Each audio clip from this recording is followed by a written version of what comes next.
And against the backdrop of all this, historical memory, which cannot be sold, which cannot be shipped via courier services, is being destroyed.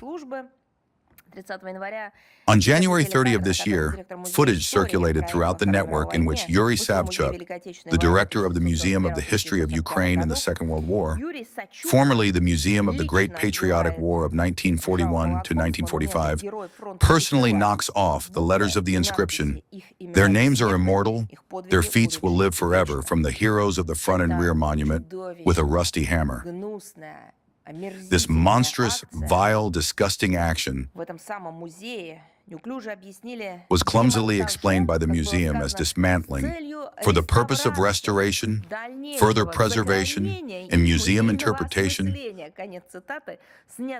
of the removed elements in the context of consistent work toward ensuring that the memorial space speaks in the language of modern Ukraine. End of quote. That same modern Ukraine that has legalized everything, all these dog heads and swastikas and torchlight processions, is this the language the monument to the heroes of the Great Patriotic War should speak? As for the restoration work, do you know many restorers who would approach with rusty hammers and beat off parts of monuments in order to carry out restoration work? I don't.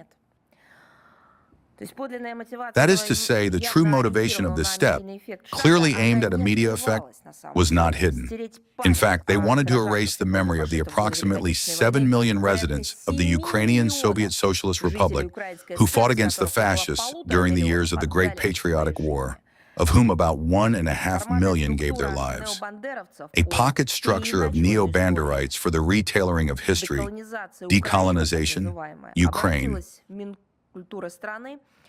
appealed to the country's Ministry of Culture and the Ukrainian Institute of National Memory with an initiative to rename the library named after the Russian writer Vladimir Galaktionovich Korolenko in Kharkiv. What do you think? It's because, a direct quote, he criminally wrote his works in Russian. Is this normal? No. This, of course, is something even Sharikov never dreamed of. This, of course, is some kind of monstrous level of not just dehumanization or barbarism, but degradation. In the same place, in Kharkiv, neo-Nazis destroyed a commemorative plaque in honor of fallen Soviet soldiers. It was installed by employees of the Kharkiv Institute of Physics and Technology. Modern Ukro-Nazis literally spit into the souls of millions of people, but they will not succeed in trampling authentic history in the gratitude of descendants. We will preserve it in our hearts, in our books, in our textbooks, in our documentaries, and in our libraries. We will pass on to future generations of Ukrainians their history.